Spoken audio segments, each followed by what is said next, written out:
Hello students, in this video of class 12th economics session 2021-2022 we will be discussing about the syllabus of economics and we will discuss the first chapter of Indian economic development. We will start with the quotation: you don't achieve success by taking it easy or working on it later. You achieve it through persistence and hard work. आप success तभी achieve कर सकते हैं जब आप उस पर continuously बिना थके वर्क करें, क्योंकि जब आप हार्ड वर्क करते हैं तो ही आपको नए तरीके पता चलते हैं जिससे आप कम समय में और बेहतर काम कर सकें। हार्ड वर्क करने के बाद ही आपको स्मार्ट तरीका समझ में आता है वर्क को करने का। तो कोई भी टास्क है तो उसको आपको इजी नहीं लेना है या आपको उसको कल पर नहीं छोड़ना है। जो भी करना है वो आपको आज करना है। आज के वीडियो में जो आपको पढ़ाया जा रहा है आपको वो आज ही स्टडी करना है। उसके सब पॉइंट्स बनाकर आपकी नोट्स वाली कॉपी में आज ही लिखना है। उस टॉपिक को आपको आज ही समझना है जिससे आपका कॉन्सेप्ट क्लियर रहे।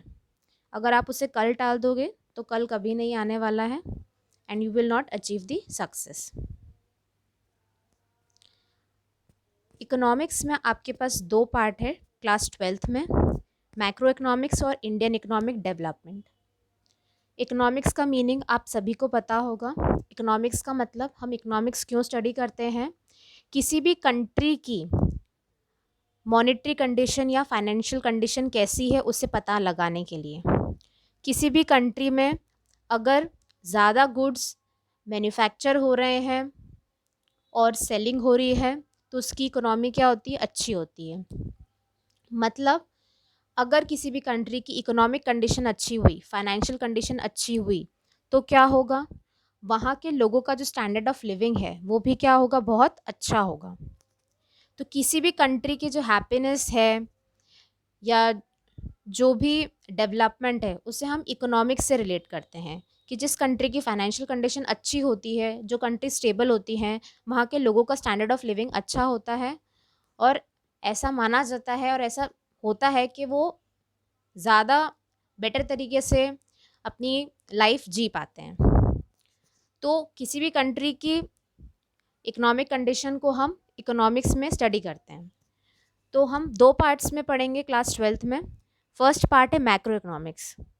क्लास 11th में आपने पढ़ा होगा माइक्रो इकोनॉमिक्स। माइक्रो इकोनॉमिक्स में हम एक इंडिविजुअल लेवल पर स्टडी करते हैं इकोनॉमिक कंडीशंस। मैक्रो में हम कंट्री एज अ होल को स्टडी करते हैं, मतलब पूरी कंट्री की जो भी डेटा है उसको स्टडी करते हैं, ओवरऑल चीज़ों को स्टडी करते हैं। और नेक्स्ट पार्ट भी है आपके पास इंडियन इकोनॉमिक डेवलपमेंट। इंडिया ने इकोनॉमिकली कैसे डेवलप करा है, इंडिपेंडेंस के पहले, इंडिपेंडेंस और इंडिपेंडेंस के बाद, वो पूरी प्रोसीजर हम इंडियन इकोनॉमिक डेवलपमेंट में देखेंगे। और हम कंपैरिजन करेंगे इंडिया का डेवलपमेंट चाइना, पाकिस्तान, इन कंट्रीज़ के साथ। तो जो आपका सिलेबस है 2021-2022 का, आप सभी को पता है ये जो आपका इकोनॉमिक्स का पेपर है वो थ्योरी में 80 मार्क्स का होता है और प्रोजेक्ट आपका कितने मार्क्स का होता है, 20 मार्क्स का। 3 आवर्स का पेपर होता है आपका ये। Part A introductory macro economics और पार्ट बी क्या है, Indian economic development. Part A में आपके पास 5 यूनिट्स हैं और पार्ट बी में आपके पास कितने यूनिट्स हैं, 3 यूनिट्स। और प्रोजेक्ट वर्क आपका 20 मार्क्स का है। आप देख सकते हैं यूनिट 1 आपकी 12 मार्क्स की है, यूनिट 2 आपकी 6 मार्क्स की है, यूनिट 3 आपकी 10 मार्क्स की है, यूनिट 4 आपकी 6 मार्क्स की है और बैलेंस ऑफ पेमेंट्स जो है यूनिट 5 वो 6 मार्क्स की है। इंडियन इकोनॉमिक डेवलपमेंट में development experience and economic reform since 1991 12 marks का है। ये जो यूनिट 6 है वो हम आज से स्टार्ट करेंगे। मतलब आपको पता होना चाहिए आप जो चैप्टर पढ़ रहे हैं वो कितने मार्क्स का चैप्टर है। अगर आप उस चैप्टर को प्रिपेयर कर लेते हैं अभी तो आपके जो एनुअल एग्जामिनेशन में है 12 मार्क्स क्या हो जाएंगे, आपके पक्के हो जाएंगे। और ये बहुत ही इंटरेस्टिंग और इजी चैप्टर है। यूनिट 7 जो है वो क्या है, current changes challenges facing Indian economy, 22 marks का। Development experience of India a comparison with neighbours, 6 marks का। तो ये आपको क्लियर दिख रहा है। अब जो आपको यूनिट 1 है, national income and related aggregates, ठीक है, इसमें हम क्या समझेंगे कि मैक्रो इकोनॉमिक्स होता क्या है, कौन सी टर्म्स यूज़ की जाती है मैक्रो इकोनॉमिक्स में, है ना, कंजम्पशन क्या होता है, कैपिटल क्या होता है, फाइनल गुड्स क्या होता है, स्टॉक्स फ्लो, ये सब चीज़ें हम समझेंगे।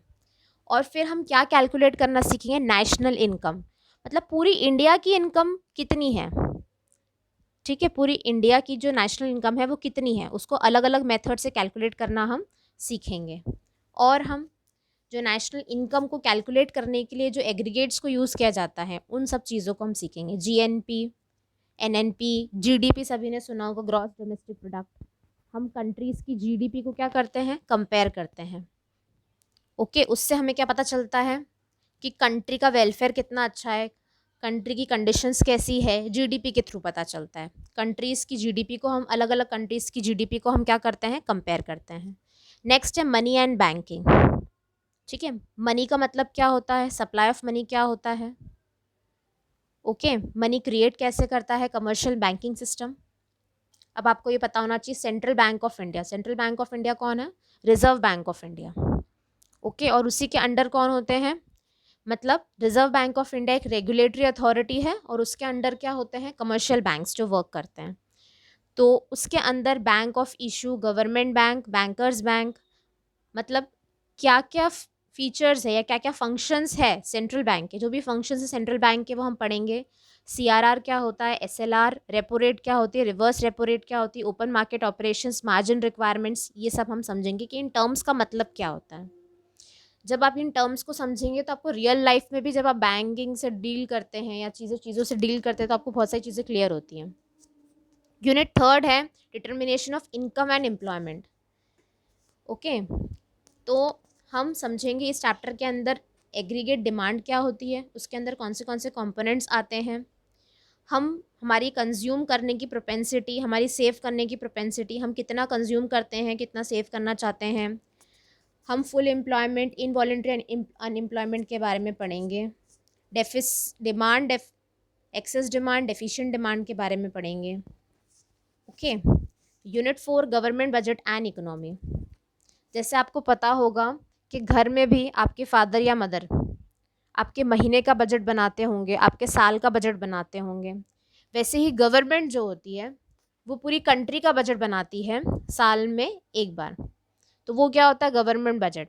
तो गवर्नमेंट बजट का मीनिंग क्या है, उसके ऑब्जेक्टिव, उसके कंपोनेंट्स हम पढ़ेंगे। रेवेन्यू रिसिट्स क्या होती है, कैपिटल रिसिट्स क्या होती हैं, रेवेन्यू एक्सपेंडिचर, रेवेन्यू एक्सपेंडिचर मतलब वो जो डेली से रिलेटेड हो, रोज़ का रेगुलर, और कैपिटल एक्सपेंडिचर मतलब जो हम एक बार खर्चा करते हैं कोई असेट को लाने के लिए जो लंबे समय तक यूज़ होता है। फिर गवर्नमेंट डेफिसिट क्या होता है, रेवेन्यू डेफिसिट क्या होता है, फिजिकल डेफिसिट, प्राइमरी डेफिसिट क्या होता है। यूनिट 5 में हम पढ़ेंगे balance of payments, balance of payments का मीनिंग क्या है, उसके कंपोनेंट्स क्या है, बैलेंस ऑफ पेमेंट, डेफिसिट क्या है, फॉरेन एक्सचेंज रेट, अगर आप किसी और कंट्री में, अगर सपोज़ आप किसी और कंट्री में जा रहे हैं एक ट्रिप पर, तो आपको उस कंट्री की करेंसी चाहिएगी, तो आपको आपकी इंडिया की करेंसी को कन्वर्ट करना पड़ेगा फॉरेन करेंसी में, okay. Determination of exchange rate in a free market, कैसे वो चेंज होती है, एक्सचेंज रेट कैसे डिटरमाइन किया जाता है। पार्ट बी है इंडियन इकोनॉमिक डेवलपमेंट, तो यहाँ पर इंडिया की इकोनॉमी के बारे में हम पढ़ेंगे, ओके, कॉलोनियल पीरियड से लेकर अभी तक इकोनॉमिक रिफॉर्म्स के बारे में पढ़ेंगे 1991 से जो हुए हैं इंडिया में। फिर अभी इंडिया की जो इकोनॉमी है वो क्या क्या प्रॉब्लम्स या क्या क्या चैलेंजेस फेस कर रही है, पॉवर्टी के बारे में पढ़ेंगे। Human capital formation, human beings के स्किल्स को ग्रो करने के लिए क्या किया जा रहा है। रूरल डेवलपमेंट, गाँव को डेवलप करने के लिए। एम्प्लॉयमेंट, लोगों को रोज़गार मिले उसके लिए क्या किया जा रहा है। इंफ्रास्ट्रक्चर मतलब इन्वेस्टमेंट करना रोड्स में, ब्रिजेस को बिल्ड करने में। इंफ्रास्ट्रक्चर में हेल्थ भी आता है, एनर्जी भी आता है, ओके। तो इंफ्रास्ट्रक्चर की कंडीशन कैसी है हमारी इंडिया की, ओके। फिर यहाँ पर sustainable economic development, sustainable economic development का मतलब क्या होता है, केवल हम सभी रिसोर्सेज को अभी यूज़ ना कर लें, फ्यूचर के आने वाले जनरेशन्स के लिए भी हमें क्या करना है, रिसोर्सेज को बचा कर रखना है। तो वो क्या होता है, सस्टेनेबल इकोनॉमिक डेवलपमेंट। वो किस तरह से, उसका मीनिंग क्या है, उसके इफेक्ट्स क्या हैं। नेक्स्ट है डेवलपमेंट एक्सपीरियंस ऑफ इंडिया, मतलब इंडिया का डेवलपमेंट, इंडिया कैसे आगे बढ़ा in comparison to Pakistan, in comparison to China, क्या क्या इश्यूज थे, पॉपुलेशन कितना है, सेक्टरल डेवलपमेंट कितना है, ह्यूमन डेवलपमेंट इंडिकेटर्स कितने हैं, ये सब हम पढ़ेंगे इकोनॉमिक्स में। अब हम डिस्कस करते हैं जो फर्स्ट चैप्टर है आपका इंडियन इकोनॉमिक डेवलपमेंट का, Indian economy on the eve of independence, independence के दौरान इंडिया की इकोनॉमी कैसी थी। तो इस चैप्टर में हम क्या डिस्कस करने वाले हैं, colonial exploitation of Indian economy under British rule. जब ब्रिटिशर्स का राज था, ब्रिटिशर्स ने कब करीब 200 ईयर्स तक राज करा है इंडिया पर। तो जब ब्रिटिशर्स का राज था तो उस टाइम पर हमारी इंडिया की जो अर्थव्यवस्था थी, इकोनॉमिक्स को या इकोनॉमी को हम क्या बोलते हैं, अर्थव्यवस्था, तो हमारी जो फाइनेंशियल कंडीशन थी उसका किस तरह से ब्रिटिशर्स ने उसका मिसयूज़ करा है, गलत यूज़ करा है, उसका शोषण करा है। ओके, उन्होंने अपने फ़ायदे के लिए हमारे रिसोर्सेज को पूरा वेस्ट कर दिया, डिस्ट्रॉय कर दिया। Features of Indian economy on the eve of independence, agricultural sector on the eve of independence, हमारा एग्रीकल्चर सेक्टर कैसा था, हमारा इंडस्ट्रियल सेक्टर कैसा था, हमारा फॉरेन ट्रेड कैसा था, डेमोग्राफिक प्रोफाइल, मेल और फीमेल रेशियो कैसा था, ऑक्यूपेशनल स्ट्रक्चर, उस टाइम पर एम्प्लॉयमेंट कैसा था, इंफ्रास्ट्रक्चर, रोड्स, ये सब चीज़ें वहाँ उस टाइम पर कैसी थी। तो ये सब चीज़ें हम डिस्कस करेंगे इस चैप्टर में, बहुत ही इंटरेस्टिंग होगा। तो सबसे पहले मैं कौन सी बुक रेफ़र कर रही हूँ, वी के ओरी बुक रेफ़र कर रही हूँ इंडियन इकोनॉमिक डेवलपमेंट की। आप सभी को भी उसी बुक को रेफ़र करना है। तो colonial exploitation of the Indian economy under the British rule, जो इंडियन इकोनॉमी थी ब्रिटिश रूल के दौरान, उस टाइम पर क्या होता था, शोषण हो रहा था। ठीक है, सभी सेक्टर्स में ब्रिटिश गवर्नमेंट ने इंडिया को क्या करके रखा था, टारगेट करके रखा था। Okay, Indian economy under the British rule was subject to colonial exploitation. It implied a targeted exploitation of all the sectors of the economy by British government. This is how it happened. Sectors of the economy क्या होते हैं, primary, secondary और tertiary. Okay, agriculture पे भी exploit कर रहे थे, manufacturing को भी एक्सप्लॉइट कर रहे थे, सभी चीज़ों को एक्सप्लॉइट करने की कोशिश कर रहे थे British government. Colonial exploitation of agricultural sector, अब ये जो एग्रीकल्चर सेक्टर का शोषण कर रहे थे कॉलोनियल, किसके थ्रू, एक सिस्टम के थ्रू, ज़मींदारी सिस्टम के थ्रू। ठीक है, ज़मींदारी सिस्टम में लैंड रेवेन्यू कलेक्ट किया जाता था। रेवेन्यू मतलब पैसा। ओके, तो लैंड रेवेन्यू, रेवेन्यू मतलब पैसा, कैसे, सेल्स करके कुछ चीज़ को बेचते हैं हम, और उसके थ्रू जो अब हमें कुछ मिलता है तो वो क्या होता है, रेवेन्यू। रेवेन्यू मतलब सेल्स। तो उस टाइम पर क्या था, zamindari system. Zamindari system of land revenue क्या था, ये ऐसा सिस्टम ऑफ लैंड रेवेन्यू था जिसमें मिडिल मैन वर्क करते थे, बीच के लोग थे, जिन्हें हम क्या बोलते थे, ज़मींदार्स या इंटरमीडियरी भी बोलते हैं, कॉलोनियल गवर्नमेंट और पीजेंट्स के बीच में। ओके, पीजेंट्स मतलब जो एक्चुअली में खेती कर रहे हैं, और कॉलोनियल गवर्नमेंट, कॉलोनियल गवर्नमेंट और पीजेंट्स के बीच में कौन थे, ज़मींदार्स थे। ठीक है, अब जो कॉलोनियल गवर्नमेंट थी उन्होंने क्या करा था, ज़मींदार को क्या डिक्लेयर करके रखा था, ओनर ऑफ द सॉइल, मतलब वो ही इसके ओनर हैं। जो भी खेत है उसका ओनर कौन है, उसका मालिक कौन है, उस खेत का मालिक कौन है, ज़मींदार। दे वर used to pay a fix sum to the government by way of land revenue and were free to extract as much as they wished और as much as they could from the tillers of the soil या farmers। मतलब जो colonial government ने क्या करा था, वो जो खेत का एरिया था, जो सॉइल का एरिया था, उस ज़मींदार को उसका ओनर बना दिया, और गवर्नमेंट ने बोला कि हमने इतना फिक्स्ड लैंड रेवेन्यू कर दिया है, इतना अमाउंट हमने क्या कर दिया, फिक्स, कि आपको इतना अनाज तो हमें देना ही है, कॉलोनियल गवर्नमेंट को इतना अनाज देना है, या आपको इतना पैसा कॉलोनियल गवर्नमेंट को देना ही है। तो और गवर्नमेंट ने ये भी बोल दिया कि आपको इतना फिक्स सम हमें देना है, और आप कितना भी लैंड रेवेन्यू जो भी फार्मर्स है, ये जो पीजेंट्स या टिलर्स से आप ले सकते हैं। ओके, तो zamindars were declared as owners of the soil. They were to pay a fixed sum to the government by way of land revenue and were free to extract as much as they wished or as much as they could from the tillers of the soil. Tillers को farmers भी बोलते हैं, peasants भी बोलते हैं. तो ये ज़मींदार्स थे, वो कितना भी लैंड रेवेन्यू ले सकते थे, किन से? फार्मर्स से, ठीक है, या पीजेंट्स से. The tillers of the soil, the actual cultivators, got bare minimum for survival. मतलब वो इतना अनाज ले लेते थे ज़मींदार्स उन फार्मर्स से, उन पीजेंट से, कि उनको उनके सर्वाइवल के लिए भी बहुत कम बचता था. They were left with no surplus for investment in agriculture. उनके पास इतना भी नहीं बचता था कि वो आगे की खेती के लिए बीज खरीद सकें या आगे की खेती के लिए कुछ कर सकें, इन्वेस्टमेंट कर सकें. The zamindars on the other hand spend their revenue income on luxuries of life. Little और no investment was made for the development of agriculture. जो ज़मींदार्स थे वो क्या करते थे? उस रेवेन्यू इनकम को किस में स्पेंड कर रहे थे? उनकी लग्जरीज ऑफ लाइफ में. बहुत कम इन्वेस्ट कर रहे थे एग्रीकल्चर को डेवलप करने के लिए. मतलब जो भी ये फार्मर्स, जो भी ये टिलर्स, जो भी ये पीजेंट्स खेती कर रहे हैं, उससे जो भी रेवेन्यू मिल रहा है उसका मैक्सिमम पोर्शन कौन ले रहा है? ज़मींदार ले रहा है, ठीक है. उसको बेचकर वो क्या कर रहा है? जो फिक्स सम है वो तो कॉलोनियल गवर्नमेंट को दे रहा है, और जो एक्स्ट्रा है उसको क्या कर रहा है? अपनी लग्जरीज ऑफ लाइफ में यूज़ कर रहा है, ठीक है, अपने फ़ायदे के लिए यूज़ कर रहा है, ठीक है, उसका मिसयूज़ हो रहा है. तो इसमें किसकी कंडीशन सबसे ज़्यादा ख़राब हो रही है? पीजेंट्स और फार्मर्स की, क्योंकि उनके पास इतना पैसा भी नहीं है कि वो आगे की खेती के लिए इन्वेस्ट कर सके. उनके सर्वाइवल के जितना भी उनके पास अनाज नहीं बचता है. ओके, तो इस तरह से कॉलोनियल गवर्नमेंट ने एग्रीकल्चर को एक्सप्लॉइट करा ज़मींदारी सिस्टम के थ्रू. नेक्स्ट है colonial exploitation of industrial sector. अब ब्रिटिश रूल के पहले जो इंडिया का इंडस्ट्रियल सेक्टर था वो किसके लिए फेमस था? हैंडीक्राफ्ट्स के लिए, ठीक है. जो हाथों की कारीगरी होती है वो बहुत फेमस थी इंडिया की.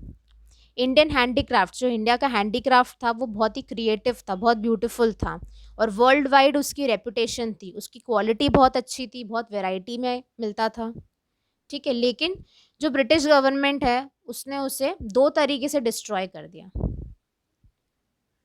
पहला, foreign demand for the Indian handicrafts was destroyed by a heavy duty on their exports.